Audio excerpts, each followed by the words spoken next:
सोना रखा और रख के तब आया युद्ध किया यहाँ पर इन लोग से। तो उसके बाद इसकी मृत्यु हो गई, अपने में मार दिया सब इसको। तो महमूद गजनवी का मुख्य उद्देश्य क्या था? लिए इसने 17 बार छोटे छोटे मंदिर से मिल गया। यहाँ गजनी का राजा था गजनवी, जगह का नाम कौन है? गजनी। और यहीं पे गौर, मोहम्मद गौरी यहीं पे, और यहाँ पे फरगाना, समझ में आ गया? बाबर, सब एक के जगह ऐसा है, सब अफगानी, यह पहाड़ी एरिया। और यहीं पे, यहाँ देखिए ये एरिया है अफगानिस्तान का, यहीं था गजनी। यहाँ पे कौन था? गजनी। यहाँ गजनी का राजा था गजनवी, जगह का नाम कौन है? गजनी। और यहीं पे गौर, मोहम्मद गौरी यहीं पे, और यहाँ पे फरगाना, समझ में आ गया? बाबर, सब एक के जगह ऐसा है, सब अफगानी। यह पहाड़ी क्षेत्र से अपना साम्राज्य क्या कर रहा था? बढ़ा रहा। उसने एक बार सोचा भारत पर भी आक्रमण करना, आज नहीं ये पाकिस्तान हो गया, पहले तो भारत ही था। तो उसने सोचा यहाँ पे भी आक्रमण करना, लेकिन वह आक्रमण आया करने, लेकिन उसको लगा कि नहीं इधर अभी आक्रमण करने लायक नहीं है, लौट गया। सुबुक्तगीन का बेटा आया महमूद गजनवी। अब वह महमूद गजनवी आके क्या कर दिया? भारत पर आक्रमण कर दिया। कितनी बार? 17 बार। और उसका सबसे बड़ा आक्रमण हुआ गुजरात के सोमनाथ का मंदिर। यहां से सोना लूट के जब ले जा रहा था, तो इस एरिया में जाट जो क्षेत्र वाला एरिया पड़ता है, उसने क्या किया? सोना लूटा। तो उसने युद्ध नहीं किया, चुपचाप भाग गया। सोनामुद गजनवी जब भारत पर आक्रमण किया, तो इसके साथ कुछ इतिहासकार भी आए थे। सब पहले इतिहासकार सब लिखते रहता था, जिसमें उतबी बहुत प्रसिद्ध इतिहासकार थे, उतबी और अल बरूनी। कौन थे? अल बरूनी, उतबी, अल बरूनी और फिरदौसी। 3 लोग का नाम याद रखेंगे, लेकिन ज्यादा क्वेश्चन पूछता है उतबी से। किसे पूछेगा? उतबी से। उतबी किसके साथ आए थे? महमूद गजनवी। और ये आपका फिरदौसी, महमूद गजनवी के साथ। और अल बरूनी, महमूद गजनवी, अल बरूनी, फिरदौसी, उतबी, ये सब किसके साथ इतिहासकार थे? महमूद गजनवी के साथ। किसके साथ आए थे? महमूद गजनवी ने कुल कितनी बार आक्रमण किया? उसका सबसे प्रसिद्ध आक्रमण सोमनाथ का मंदिर। इसे बुद्ध शिकन क्यों कहा जाता? मूर्ति तोड़ने वाला क्या कहता है? किसने? उतबी किसके साथ आया था? भारत पर तुर्क आक्रमण कितने चरणों में हुआ? 2। पहला तुर्क आक्रमण गजनवी,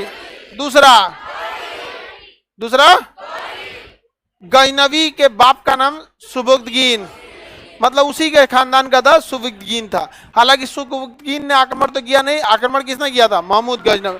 गजनवी ने कितनी बार आक्रमण किया? कितनी बार? 17 बार आक्रमण किया था। अजय पाल ने क्या इसके बाद का कोई खास विरोध किए थे? नहीं कर पाए थे। अगला बताएंगे, महमूद गजनवी ने सोमनाथ के मंदिर पर आक्रमण कब किया था? इसका नाम देखेंगे तो मोइनुद्दीन मोहम्मद बिन शाम। किसी को कोई दिक्कत नहीं ना? के 2 असफल थे। प्रश्न पूछा जाता है, भारत पर पहला सफल अरब आक्रमण कौन सा था? तो पहला अरब सफल आक्रमण हुआ 712 में। इससे पहले के 2 असफल थे। इससे पहले के 2 आक्रमण क्या थे? ऐसा चचनामा लिखा है। किसने? चचनामा पुस्तक किसने लिखी है? अली अहमद ने लिखी है। अली अहमद ने लिखी है। और अगर कोई आपसे पूछे अरब आक्रमण के बारे में सबसे विश्वसनीय पुस्तक कौन सी है जिससे जानकारी मिलती है, वो आपकी चचनामा है। कौन सी है? चचनामा। और चचनामा को किसने लिखा है? अली अहमद ने लिखा है। दाहिर के पुत्र कौन चीज बता दूं कि अरबियों ने भारत से क्या सीखा था? अरबियों ने दशमलव प्रणाली भारत से सीखी। अरबियों ने दशमलव प्रणाली, बताएंगे? अरबियों ने दशमलव प्रणाली किससे सीखी थी? दशमलव प्रणाली भारत से सीखी। दशमलव प्रणाली किससे सीखी थी दोस्त? भारत से सीखी। ठीक है। और भारतीय होते थे हमारे यहाँ पहले बहुत कम, लेकिन ऊंट पालन जो बढ़ा, ऊंट पालन किसकी देन है? अरबियों की देन है। ऊंट पालन, मानसून के बारे में हम लोगों को जो ज्ञान हुआ, मानसून के बारे में ज्ञान जो हुआ वो किसने दिया? अरबियों ने। क्योंकि अरबियों में एक व्यक्ति था जिसने मानसून की परिकल्पना स्थापित की, जिसने मानसून के बारे में दुनिया को ज्ञान बताया। नाम था अल-मकशीदी। क्या नाम है? मानसून के बारे में किसने बताया था? अल-मकशीदी। क्या नाम, किसकी देन है? दुनिया को ही अरबियों की देन, किसकी देन है? मानचित्र कला, ये अरबियों की देन है। यहाँ कंट्री भारत में हो गई, तो ये किसके द्वारा हुआ पाया? ये आपका पहले अरब आक्रमण की वजह से हो पाया। और एक सिंध क्षेत्र पर जजिया, तो सिंध क्षेत्र पर जजिया किसने लगाया था? कासिम ने लगाया था। बोलेंगे जजिया क्या होता था? तो जजिया दोस्त एक टैक्स होता था जिसको इस वजह से लगाया जाता था कि लोग इस्लाम स्वीकार कर ले। ये लोग बोलते थे कि जो मुस्लिम नहीं है उन पर जजिया लगेगा, तो जो गरीब लोग वही सोचते। कोई दिक्कत इस बात में? किसी भी दोस्त को कोई परेशानी? हिंदी शब्द का प्रयोग किसका? हिंदी शब्द का प्रयोग, हिंद शब्द का प्रयोग किसने किया? अरबियों ने किया था। क्योंकि जैसे आप जानते कि आए इधर से, और वो लोग सिंधु को शय को शय नहीं बोल पाते थे, है बोलते थे, तो सिंधु को उन्होंने हिंदू बोला और हिंदुओं की जगह को हिंदुस्तान, और जो हिंदुस्तान था, क्योंकि जैसे आप जानते हैं कि अरबी आए इधर से, और वो लोग सिंधु को शय नहीं बोल पाते थे, है बोलते थे, तो सिंधु को उन्होंने हिंदू बोला और हिंदुओं की जगह को हिंदुस्तान, और जो हिंदुस्तान में रहने वाले थे, बोलने वाले थे उस भाषा को, उनको उन्होंने हिंदी भाषा का नाम दिया। सिंधी क्षेत्र ईस्वी में मोहम्मद साहब का जन्म हुआ था, और मोहम्मद साहब के बारे में आप जानते हो कि 610 में उन्हें हीरा गुफा में ज्ञान प्राप्त हुआ। 622 में वो मक्का मदीना छोड़ करके कहाँ जाते हैं? मक्का को चलते थे। तो उनकी क्या यात्रा को कहा जाता है? हिजरी संवत 622 एडी को क्या कहा जाता है? हिजरी संवत कहा जाता है। उसके बाद में उनकी शिक्षाएं अच्छी थी, तो 632 में जब उनकी मृत्यु हो गई, उस मृत्यु के बाद में जो लोग उनके फॉलोअर थे, तो वो लोग बनते हैं खलीफा। खलीफा यानी मोहम्मद साहब के जो उत्तराधिकारी थे वो खलीफा कहलाए। कौन कहलाए? जैसे पहले खलीफा अबू बकर थे, इन्हीं के खुद के दामाद अली भी क्या थे? एक खलीफा थे। तो ये खलीफा हुआ करता था। आ जाएगा महमूद गजनवी। अब इंपॉर्टेंट बात है कि महमूद गजनवी कौन व्यक्ति है? तो एक गजनी वंश का शासक है। महमूद गजनवी के बारे में जानो। महमूद गजनवी, महमूद गजनवी बहुत इंपॉर्टेंट है, प्रश्न बनता है बच्चे हमेशा। तो इस सुल्तान की उपाधि धारण करने वाला सबसे पहला शासक कौन था? सुल्तान की उपाधि सबसे पहले किसने धारण की थी? सुल्तान, बगदाद के खलीफा, बगदाद के खलीफा ने। और बगदाद के खलीफा का नाम क्या था? अल आदिल बिल्लाह।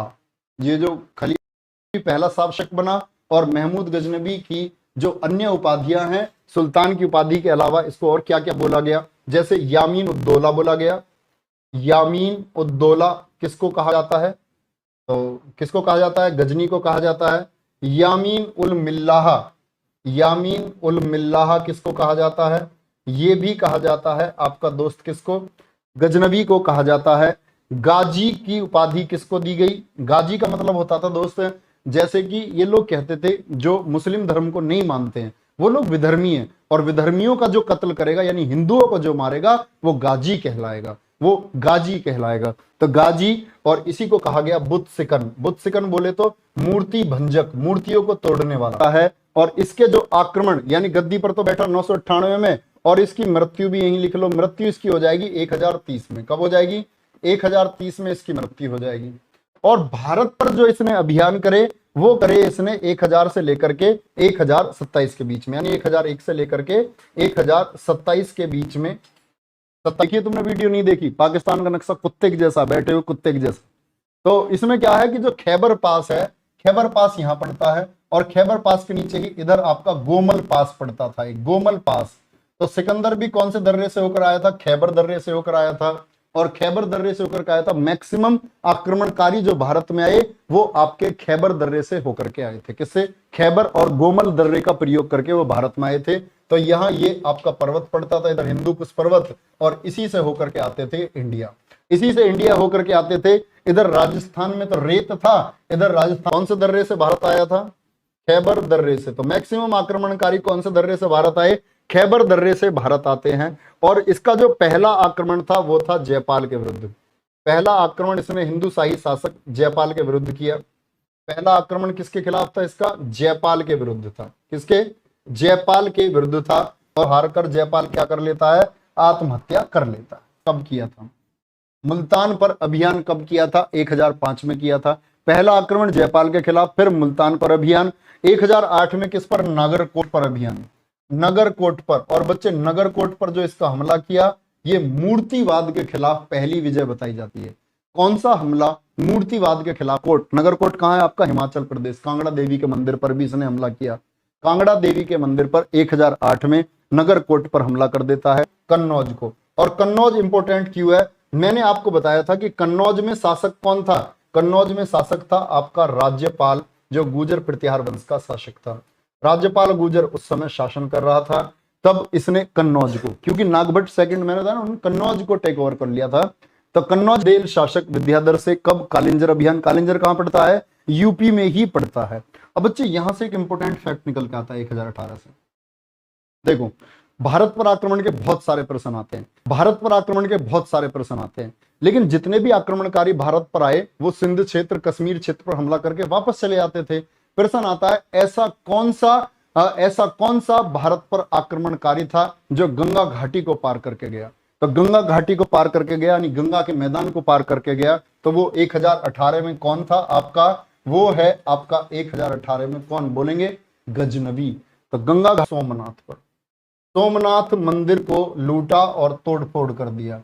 और सोमनाथ मंदिर पर जो ये आक्रमण था, ये मूर्तिवाद के खिलाफ दूसरी लड़ाई मानी गई मुस्लिम धर्म की। क्योंकि सोमनाथ मंदिर में क्या था? एक तलवार को सौराष्ट्र भी कहा जाता है, और इस समय शासक थे भीम प्रथम, चालुक्य वंश के शासक थे। किसके? चालुक्य वंश, या जिसको सोलंकी वंश भी कहते हैं। चालुक्य वंश के शासक कौन थे? ये थे आपके भीम प्रथम। कौन? चालुक्य वंश के शासक भीम प्रथम इस समय कहां थे? आपके सोमनाथ मंदिर पर जब हमला हुआ तो वहां गद्दी पर कर रहे थे। इसने भीम प्रथम को बहुत बुरी तरह हराया। इसी गलती को रिपीट करेगा मोहम्मद, भीम प्रथम को बहुत बुरी तरह हराया। इसी गलती को रिपीट करेगा मोहम्मद गोरी जब भीम सेकंड आ जाएगा। वो सोचा भीम तो हरा दिया था हमने पहले, फिर हरा देंगे भीम को। वो भीम उस मोहम्मद गोरी को बहुत बुरा मारा, बहुत बुरा। ठीक है, तो 1025 में सोमनाथ मंदिर भीम प्रथम था। ठीक है, और इसी 1025 के आक्रमण के बाद में इसको बुद्ध सिकन या मूर्ति भंजक कहा गया था। किसके बाद में? 1025 के बाद में इसको कहा गया था। और मैंने बोला 1027 नोट कर लेना। 1027 अंतिम अभियान था खोखरों के विरुद्ध, खोखर जाति के विरुद्ध। और इसको मारा भी पता किसने? 1030 में। 1030 में बताया ना मैंने, इसकी मृत्यु 1030 में। तो खोखर जाति के ही एक सरदार ने इसके चाकू मार दिया था, जिसके पैसे फिरदौसी ने नहीं लिए। और बहुत बुरी चीजें इसने लिखी इसके बारे में, सच्चाई लिखी, क्योंकि गजनवी अच्छा आदमी तो था नहीं, तो बड़ी महाकाव्य बन गया, ईरान का महाकाव्य। और सबसे ज्यादा चर्चा होने लगी कि भाई पढ़ना है तो शाहनामा को पढ़ो। तो पृथ्वी का स्वर्ग किसने कहा है? कश्मीर को पृथ्वी का स्वर्ग किसने कहा?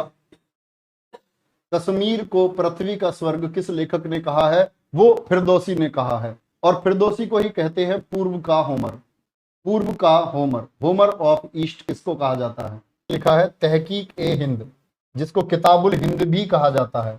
तहकीक ए हिंद या किताबुल हिंद भी जिसको कहा जाता है, क्या बोलते हैं? तहकीक ए हिंद या किताबुल हिंद भी कहा जाता है। ठीक है, और एक आया इसका उतबी, उतबी, और उतबी ने क्या लिखा है दोस्त? किताबुल यामिनी। अब यहां से इंपोर्टेंट बात आएगी, किताब उल यामिनी, किताब उल का जो वंश था उसी वंश को कहा गया यामिनी वंश। उसी वंश के बारे में ये कहानी है। तो किस वंश से संबंध रखता था बोलेंगे? गजनवी के वंश को क्या कहा गया? यामिनी वंश कहा गया। कौन से लेखक ने कहा? उतबी ने कहा।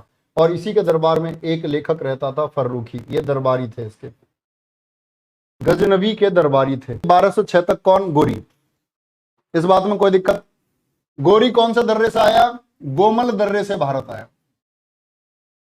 गो से गोरी और गो से गोबर और गो से गोमल। गौर प्रदेश का शासक बना, गौर प्रदेश का शासक बना। अब बात आती है, जो ये गौर प्रदेश है ये किसके अधीन था? ये गौर प्रदेश गजनी के अधीन था। किसके? गजनी के अधीन था। और ये गौर प्रदेश का शासक बनता है। और ये भारत जो आएगा इसका उद्देश्य भी सेम रहेगा। उद्देश्य क्या रहेगा? लूटपाट, धन प्राप्ति, क्योंकि इसको उधर धन की जरूरत होगी, क्योंकि मध्य एशिया में अपने साम्राज्य को स्थापित करना चाहता था। धन प्राप्ति, और सब लोग जानते थे कि धन भारत से मिलेगा, भारत को लूटना बहुत आसान है। और क्या बोलेंगे? मुस्लिम धर्म के प्रचार के लिए। किस पर किया? मुल्तान पर किया। किस पर? मुल्तान पर। क्या हो जाता है? सफल हो जाता है गोरी इसमें। क्या हो जाता है? सफल हो जाता है। जो इसका सेकंड आक्रमण हुआ वो हुआ 1178 में। किस पर किया इसने? पाटन गुजरात। किस पर? पाटन गुजरात। और मैंने बताया ना, ये सोच रहा था कि जिस तरह आपका गजनवी जीत गया था और भीम सेकंड ने इसको बुरी तरह से क्या कर दिया? हरा दिया। तो गोरी के बारे में लिख रहा हूं, गोरी पहले युद्ध में सफल, गोरी के आक्रमण है, तो गोरी दूसरे युद्ध में क्या हो गया? किससे लड़ा था इसने? ये राय पिथौरा, जिसको हम पृथ्वीराज चौहान के नाम से जानते हैं, राय पिथौरा या PRC बोले तो पृथ्वीराज चौहान। पृथ्वीराज चौहान, पृथ्वीराज चौहान चौहान वंश के एक शक्तिशाली समर्थ एवं भारत रहा गौरी। गौरी क्या रहता है? इस युद्ध में भी क्या रहता है? असफल रहता है। कोई दिक्कत है? बहुत हुआ, ये भी 1192 में हुआ। इसको बोलते हैं क्या? तराइन सेकंड का युद्ध। क्या? तराइन द्वितीय का युद्ध। और ये भी इसने किससे लड़ा था? पृथ्वीराज चौहान से ही लड़ा था। पृथ्वीराज चौहान है, मैंने बताया था ना, गोरी इस आक्रमण किया वो 1194 में। इसको बोलते हैं चंदावर का युद्ध। किसका? चंदावर का युद्ध। और ये करता है वो कन्नौज पर। कन्नौज पर कौन शासक है? जयचंद। जयचंद के खिलाफ किया और इसमें भी क्या हुआ? सफल हुआ। तो गौरी बोलेंगे अपने कितने आक्रमणों में द्वितीय चालुक्य वंश का ही शासक है दोस्तों। इतनी बात में कोई दिक्कत? ये 5 शासक इसने करवे। और 5वें युद्ध के बाद ही इसने, मैंने क्या बताया था आपको, लक्ष्मी के सिक्के जारी किए। किसके? लक्ष्मी के सिक्के जारी किए। लक्ष्मी के सिक्के जारी कौन से युद्ध? उत्तर भारत में एकता प्रथा किसने चलाई थी? वो चलाई थी आपकी गौरी ने। किसने? गौरी ने। तो बच्चे बहुत सी चीजें आती हैं, देखो ध्यान से देखना मेरी बात। पर देखो पहले मैंने बताया कि वहां शासक थे विद्याधर, जब इसने कालिंजर पर 1019 में आक्रमण किया था गजनवी ने। लेकिन अब आ चुका है 1203 और इस समय कालिंजर अभियान पर वहां शासक हैं चंदेल शासक। वहां थे चंदेल शासक परमरी देव। कौन थे? चंदेल शासक परमार्दी देव। इन पर आक्रमण करके इनको हरा देता है। चंदेल शासक परमार्दी देव को हराया। वो 5 में इसने अंतिम अभियान किया था और अंतिम अभियान इसका किसके खिलाफ था? खोखर जाति के खिलाफ था। किसके? खोखर जाति के खिलाफ था। सब खोखरों के खिलाफ क्यों करते हैं? क्योंकि ये लोग पता कैसे थे? ये ऐसे जो कोई भारत में से लूट टपका देते थे बाद में। जैसे इन्होंने कासिम को, पहले किसको कासिम कह रहा हूं, वो क्या नाम है इसका, जैसे इसको मोहम्मद गोरी को 1206 में इन लोगों ने मार दिया। 1206 में मौत। 1206 में मौत किसके द्वारा? खोखरों ने हत्या कर दी।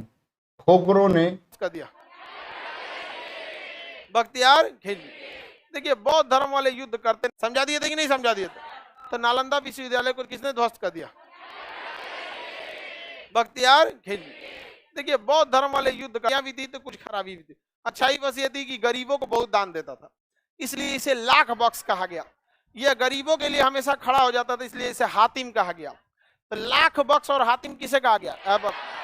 इसे पूरा कुरान याद था, इसलिए इसे कुरान खान कहा गया। क्या कहा गया? कुरान खान।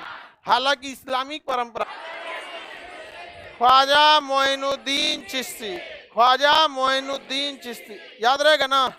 किसी को कोई दिक्कत है? आगे बढ़े। मोहम्मद गोरी के साथ कौन से सूफी संत आए थे? ख्वाजा मोइनुद्दीन चिश्ती। यही वाला आपको याद रखना है। मिनहाजुस सिराज की पुस्तक, मिनहाजुस सिराज की पुस्तक तब कहते ना से। किसी को कोई दिक्कत? ख्वाजा मोइनुद्दीन चिश्ती किसके दरबार में, किसके साथ आए थे? गौरी। ख्वाजा मोइनुद्दीन चिश्ती के जो शिष्य थे उनका नाम था बख्काकी,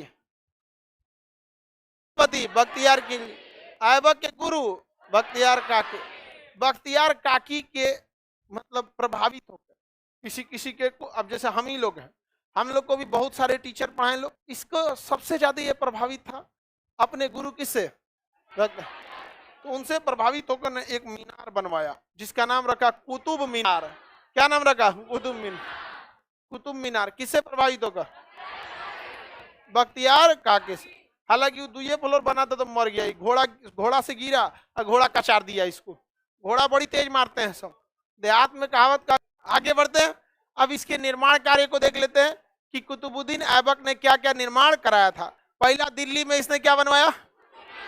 कुतुब मीनार। दूसरा, दिल्ली में इसने एक मस्जिद बनवाया, कुब्बतुल इस्लाम मस्जिद। कौन सा मस्जिद? कुब्बतुल इस्लाम मस्जिद। किसने बनवाया? कुतुबुद्दीन ऐबक ने। कुब्बतुल इस्लाम मस्जिद, कुतुब मीनार का निर्माण किसने कराया था? ऐबक ने बना। किसने? कुतुबुद्दीन। अजमेर में इसने आक्रमण किया, क्योंकि पृथ्वीराज चौहान के बाद अजमेर में, अब अजमेर पे तो कोई बड़ा शासक रहा नहीं, अब कोई छोटे छोटे जो सामंत बचे थे उस पर आक्रमण किसने कर दिया? ऐबक ने। ऐबक ने आक्रमण कर दिया कहां पर? अजमेर में। और अजमेर में अब तो कोई बचा ही नहीं था, छोटे मोटे सामंत बचे थे लोग। अब वहां एक छोटा सा विद्यालय देखा, जिस एक संस्कृत विद्यालय था, और वो संस्कृत विद्यालय था, वहां पर देखा कि छोटा मोटा विद्यालय है, उसको वर्कर को बुलाया, रिनोवेट किया, थोड़ा बहुत पेंट प्लस्तर करा के हल्का फुल्का डिजाइन उजाइन कराया, और 2.5 दिन में उसको तैयार कर दिया। तो नाम रख दिया गया इसका 2.5 दिन का झोपड़ा। कितने दिन में तैयार कर? कुतुबुद्दीन ऐबक। किसी को दिक्कत? कहाँ पे है ये? कुब्बतुल इस्लाम मस्जिद कहाँ है? दिल्ली में। कुतुब मीनार कहाँ है? कहाँ पे? दिल्ली में। किसी को कोई दिक्कत नहीं ना? इसे कुरान खान क्यों कहा जाता था? हाँ, पूरा का पूरा क्या याद किया होता? कुरान। हातिम क्यों कहा गया? महिला विधान देती होगी सब। कौन जी पूछ रही है? कैसन था दिखाइए। कौन जी? और उसका स्पाइनल कॉर्ड टूट गया। अब घोड़ा 4 कुंटल के होते हैं, 4 कुंटल का घोड़ा होता है सर। अरे 70-80 किलो का तो बड़ा साइज का खस्सी होता है। बड़का खस्सी होता है ना, सोजत। यहाँ पे ये खस्सी नहीं, ये तो पतला है। ये खस्सी में दम नहीं है। बड़े साइज का जो बकरा होता है ना खस्सी, उस 70-80 केजी का हो जाता है। घोड़ा 4 कुंटल के होते हैं, और भी युद्ध का घोड़ा और राजा का घोड़ा एकदम तंदुरुस्त रखा जाता था। आई बकलोलवन वाला घोड़वा थोड़ी ना बियाहवा में जो आता है सब बैठते थे। उनसे जाके एक डिग्री लेनी होती थी, जिसको कहा जाता था खिलात। क्या कहा गया? खिलात। खिलात लेना ही भूल गया था। अतः यह राजा था, लेकिन राजा की मान्यता ही नहीं दिया गया इसको, तो यह राज्याभिषेक नहीं करा पाया। ये समझ में आ गया कि नहीं? जैसे चुनाव जीत गए, शपथ नहीं लिए, काम चालू कर दिए, तो इसने राजा की उपाधि नहीं लिया था। आराम सा। कौन आया? आराम। आराम सा योग्य नहीं था, तो इसको हटा के कौन बन गया? इल्तुतमिश। कौन बन गया? इल्तुतमिश बन गया। तो यह राज्याभिषेक नहीं करा पाया। ये समझ में डिग्री लेनी होती थी, जिसको कहा जाता था खिलात। क्या कहा गया? खिलात। खिलात लेना ही भूल गया था। अतः यह राजा था, लेकिन राजा की मान्यता ही नहीं दिया गया इसको, तो यह राज्याभिषेक नहीं करा पाया। ये समझ में आ गया कि नहीं? जैसे चुनाव जीत गए, शपथ नहीं लिए, काम चालू कर दिए, तो इसने राजा की उपाधि नहीं लिया था। इसके बाद आया आराम सा। कौन आया? आराम। आराम सा योग्य नहीं था, तो इसको हटा के कौन बन गया? इल्तुतमिश। कौन बन गया? इल्तुतमिश बन गया। तो बताइए, क्या ऐबक को राजा माना जाता है? गुलाम था, गुलामे बन के शासन करने रह गया, और ये खुद को कहता भी नहीं था कि हमको राजा बुलाओ। समझ में आ गया कि नहीं आ गया? महमूद गजनवी। उतबी किसके दरबार में? गजनवी। अलबरूनी, फिरदौसी, मोइनुद्दीन चिश्ती, मोहम्मद गौरी। ख्वाजा मोइनुद्दीन चिश्ती, मोहम्मद गौरी। मोहम्मद गौरी ने अपने जीते हुए क्षेत्र में, भारत में जो क्षेत्र जीता था, वो किसे दे दिया? कुतुबुद्दीन ऐबक। और 1206 में इसकी क्या हो गई? मृत्यु। किसकी मृत्यु हो गई? और यहां से आ गया कौन सा वंश? गुलाम वंश। कौन सा वंश है? इसमें तो बहुत बताने की जरूरत नहीं है। मोहम्मद गौरी के साथ आए थे ख्वाजा मोइनुद्दीन चिश्ती। मोहम्मद गौरी के 4 प्रमुख गुलाम थे, एक बख्तियार खिलजी, ऐबक, याल्दोज, कुबाजा। ऐबक, याल्दोज और कुबाजा। हो गया कि नहीं हो गया? मोहम्मद गौरी के 3 लड़ाइयाँ, लास्ट की 3 लड़ाइयाँ फेमस है। तराइन का प्रथम, तराइन का द्वितीय, और चंदवार का युद्ध। चंदवार का युद्ध। भटिंडा पर जैसे इसने कब्जा किया, पृथ्वीराज चौहान से क्या हो गया? विवाद हो गया, क्योंकि उनके बॉर्डर तक आ गया था। इसकी खोखर जातियों से अंतिम लड़ाई हुई थी, वहीं इसको क्या किया गया? हत्या भी किया गया। इसके बाद कौन सा वंश है? गुलाम वंश। कौन सा वंश? गुलाम वंश के बाद खिलजी वंश। खिलजी वंश का गुलाम वंश। गुलाम के बाद तुगलक, तुगलक के बाद खिलजी, खिलजी के बाद सैयद, सैयद के बाद लोधी।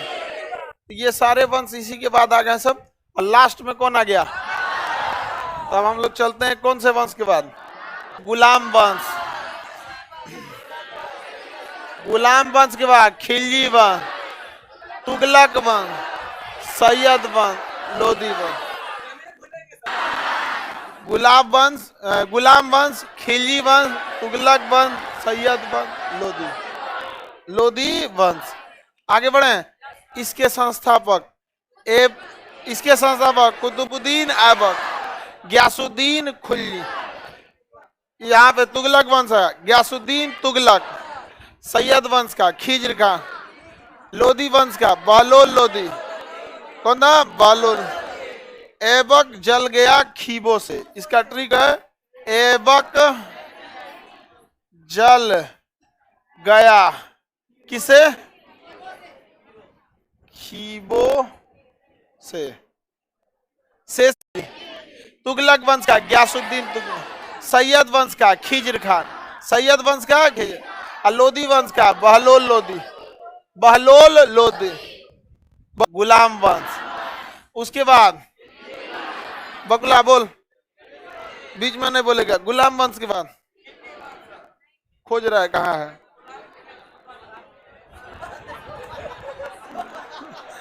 गधा कह रहा है कि गुलाब की सुगंध लो है।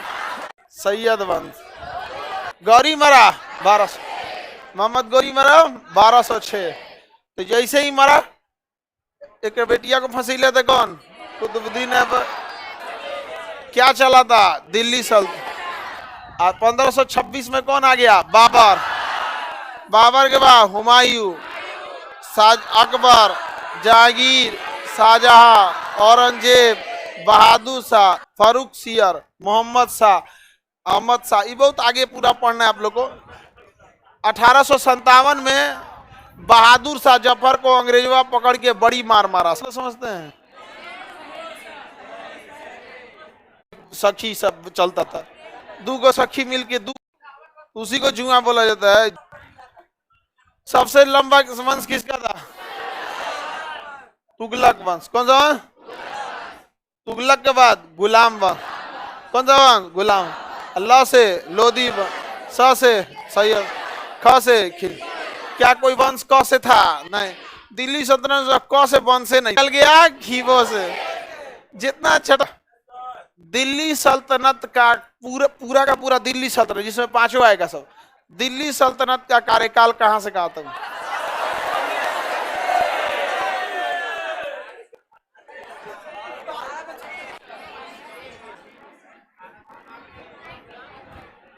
ये पूरा का पूरा गुलाम वंश।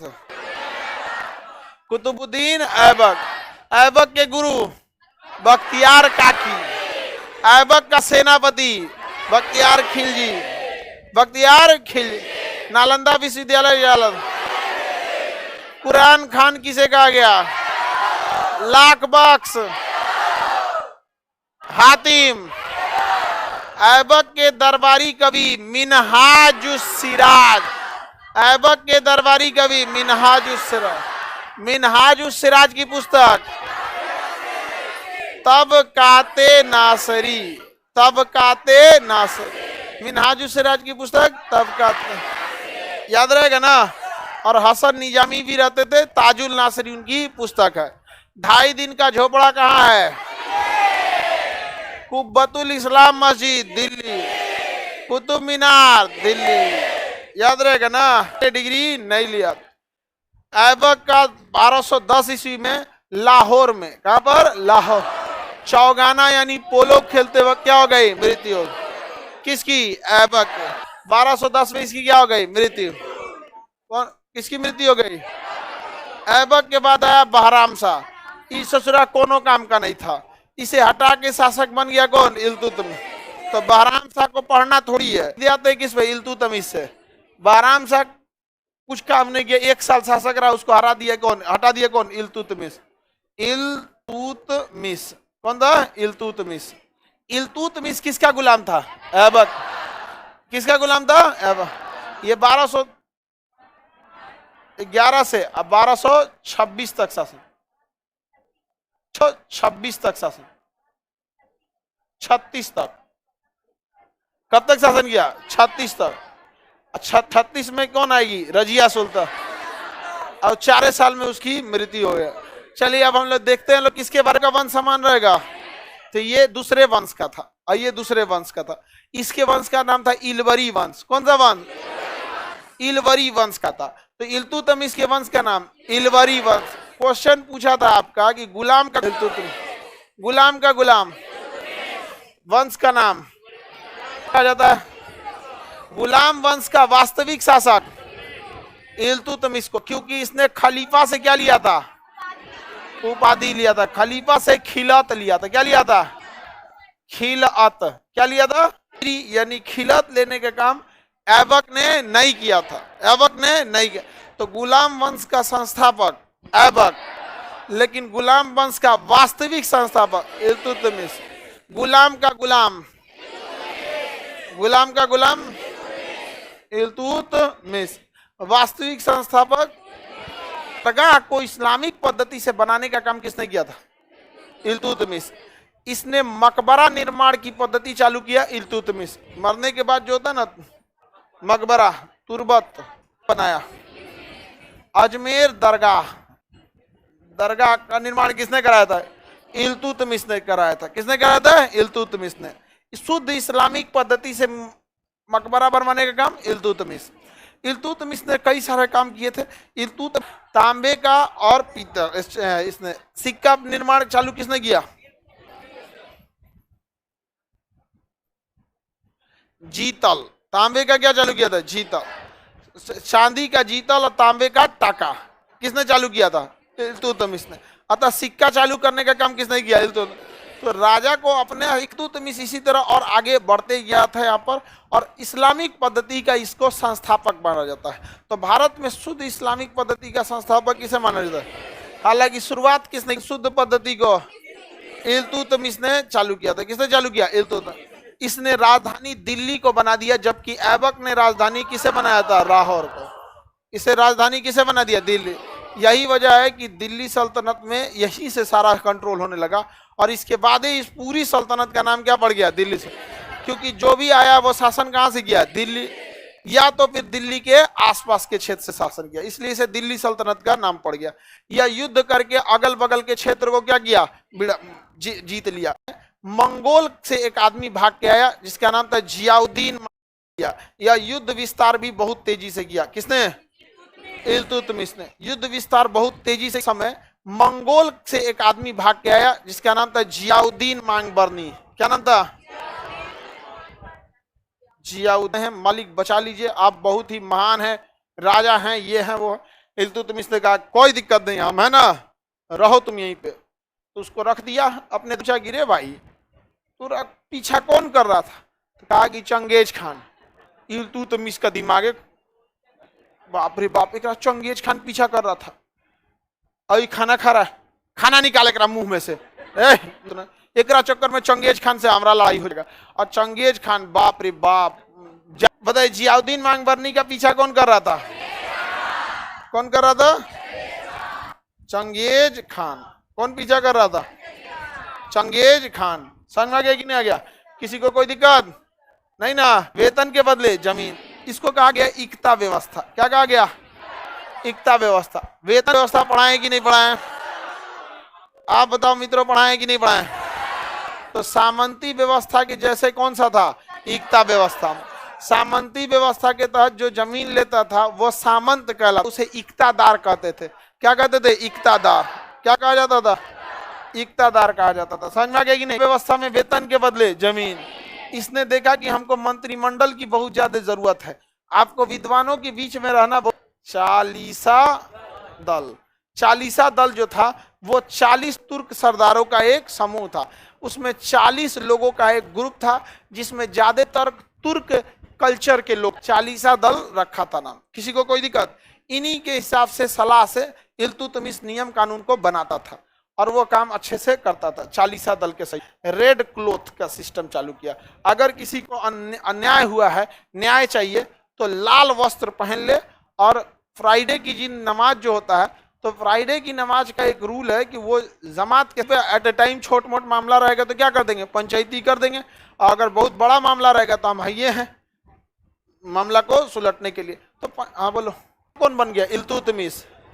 इल्तुतमिश। बाराम शाह बना, लेकिन उसे हटा के कौन बन गया? इल्तुतमिश। शासक कौन बन गया? इल्तुतमिश। किसी को दिक्कत? अब जब इल्तुतमिश बना तो इल्तुतमिश ने भी सेनापति किसे नियुक्त किया? बख्तियार खिलजी को। आई तो सोच रहा बूढ़ हो गया था, एक कोनो काम नहीं। यालदोज कहा कि ये कोई बात है भाई, इसमें और किसमें विवाद हो गया? यालदोज कहा कि सीनियरिटी क्रम में शासक हमको रहना चाहिए। किसने बोला? यालदोज। समझ में आ गई ना? क्या ये कहा कि सीनियरिटी कुछ नहीं, आप फरिया लेते हैं। क्या करते हैं? आप फरिया लेते हैं। तो 1215 के फिर तराइन में मार हुआ। बताइए, 1191 में तराइन के प्रथम युद्ध पृथ्वीराज चौहान जीते, 1192 का तराइन का द्वितीय गौरी जीता। अब 1215 में फिर मार होना चालू हुआ। कौन आया? यालदोज। यालदोज कहा कि ऐबक मर गया तो साम्राज्य किसका होगा? यालदोज का होगा। कहा कि आओ यालदोज तुमको बताते हैं। 1215 के तराइन के तृतीय युद्ध किसके किसके बीच हुआ? यालदोज और इल्तुतमिश। यालदोज और इल्तुतमिश। यालदोज और इल्तुतमिश के बीच। इसमें कौन जीत गया? इल्तुतमिश जीत गया। कहां पर? हरियाणा। तराइन में कितनी लड़ाइयां? 3। तराइन कहां है? हरियाणा। और महाभारत की भी लड़ाई कुरुक्षेत्र में, हरियाणा। मार के लिए बहुत। इल्तुतमिश की मृत्यु कब हो गई? 1236। इसने अपने जीवन काल में ही अपनी बेटी रजिया को क्या नियुक्त कर दिया था? शासिका बना दिया था। क्योंकि इसका बेटवा जो था आराम शाह, वो कोनो काम का नहीं था। सोचा कोनो काम का नहीं था। रुकनुद्दीन वगैरह जो शासक है, अपने जीवन काल में ही शासिका किसे बना दिया? रजिया। रजिया दिल्ली सल्तनत में किस वंश की शासिका थी? गुलाम वंश। दिल्ली सल्तनत में किस वंश की? गुलाम वंश। गुलाम वंश में सबसे योग्य अगर कोई शासक रहा तो रजिया रही, रजिया सुल्तान रही।